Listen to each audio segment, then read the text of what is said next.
Bon là, on va vraiment vous dire la vérité, on est un petit peu dans le jus ce matin, changement de carte, tout ça. Donc tout simplement, on va se faire un petit millefeuille, un millefeuille original, on va le décomposer dans un verre. Voilà, d'après une idée d'un ami à moi, Gilles Marchal, chef créateur à la Maison du Chocolat. On a discuté, on s'est dit tiens, pourquoi pas revisiter un petit peu le millefeuille, cassant avec du caramel croquant et une bonne pâtissière avec de la vanille de Madagascar. Donc là, on a fait vraiment une pâtissière vanille de Madagascar cassée à la crème. Voilà, c'est la preuve, on est là, vraiment très onctueuse. Vraiment super bonne. Bien sûr, c'est une crème qui ne pourrait pas tenir si on montait un millefeuille en étage. Donc nous, le principe, c'était de faire vraiment quelque chose de plus léger et de le mettre dans une verrine. On a fait vraiment des brisures de feuilletage, voilà, qu'on a vraiment compressé. On ne voulait pas qu'ils développent.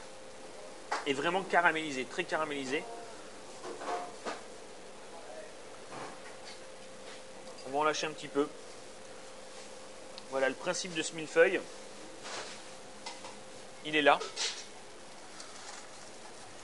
Là, on a un super caramel. Donc, on a fait un caramel croquant. Voilà, un petit peu au beurre de Micelle de chez Jean-Yves Bordier, qu'on embrasse, bien sûr. Un des meilleurs beurres français. Voilà. Et le principe, c'est un régal. C'est de mettre quelques brisures et de continuer à monter notre millefeuille comme ça.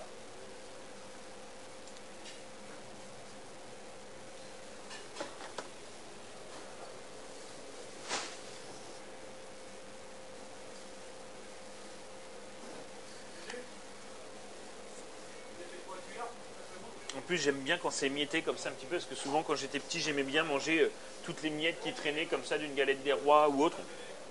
Je ne sais pas pourquoi, on est souvent attiré par manger les miettes. Est-ce qu'on a la glace, les gars?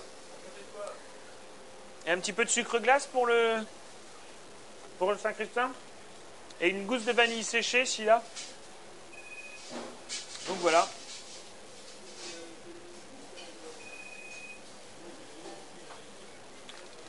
Tout simplement.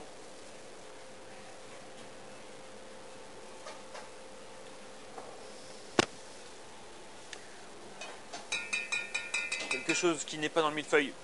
Merci Arnaud. Arnaud, le chef pâtissier.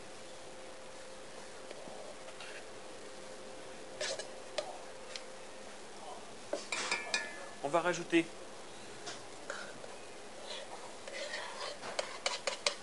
un petit peu de glace vanille. Donc voilà, qui normalement n'est pas dans le millefeuille. Mais qui est un régal quand même.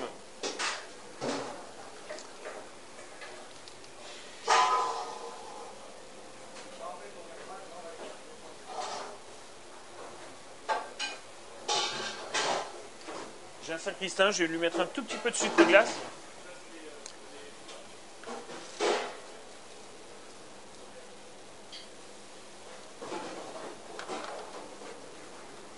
On a fait un petit Saint-Christin.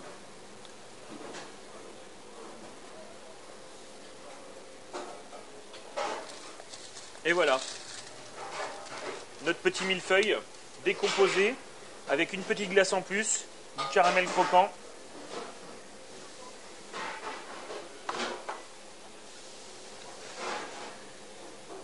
Voilà, comme je vous le dis, on est un petit peu dans le jus, j'ai même pas pris d'assiette. J'ai envie de dire que c'est un dessert gourmand. Voilà. Dites-moi pour le dessert, est-ce que vous avez une petite idée? Oui, dessert, on arrive en fin de repas, on a parlé de l'équilibre, de l'acidité, de la fraîcheur. Donc l'idée va être quand même la même sur le dessert, surtout qu'on arrive en fin de repas. On a un dessert évidemment qui est chargé en sucre. L'idée, ça va être de recouper les notes de caramel qu'on trouve dans ce millefeuille déstructuré, mais sans rajouter trop de sucre et garder un côté un petit peu tranchant, quelque chose qui va couper sur le sucre, et ben pour glisser tranquillement vers le digestif avec légèreté. Donc il n'y a pas un seul accord qui est possible, mais moi j'ai choisi d'aller sur quelque chose auquel on ne pense pas forcément. C'est un vieux pinot charentais, de la maison Guilherot, que j'ai ici en millésime 76, c'est un millésime de canicule. On a un pinot qui s'est, au fil du temps, qui a un petit peu perdu une partie de sa sucrosité. Donc on a un produit qui a beaucoup de finesse, qui part sur des petits arômes de noix, des petits arômes de caramel, qu'on va retrouver d'ailleurs dans le dessert, mais qui a très bien vieilli et qui garde une acidité, une trame nerveuse très importante. Cette trame nerveuse, elle va permettre de trancher sur la richesse du dessert, et puis de permettre à l'accord de se mettre en place, de façon cohérente. Voilà. L'idée, c'est aussi évidemment d'aller sur un produit qui est un produit noble, mais auquel on ne pense pas, quoi. C'est vrai que les vieux pinots, on pense tout de suite aux vins de dessert, les sauternes, les layons, etc., qui sont très beaux. L'idée, c'est de prendre un petit peu un contre-pied en allant chercher ce vieux pinot d'une maison familiale qui travaille de façon qualitative.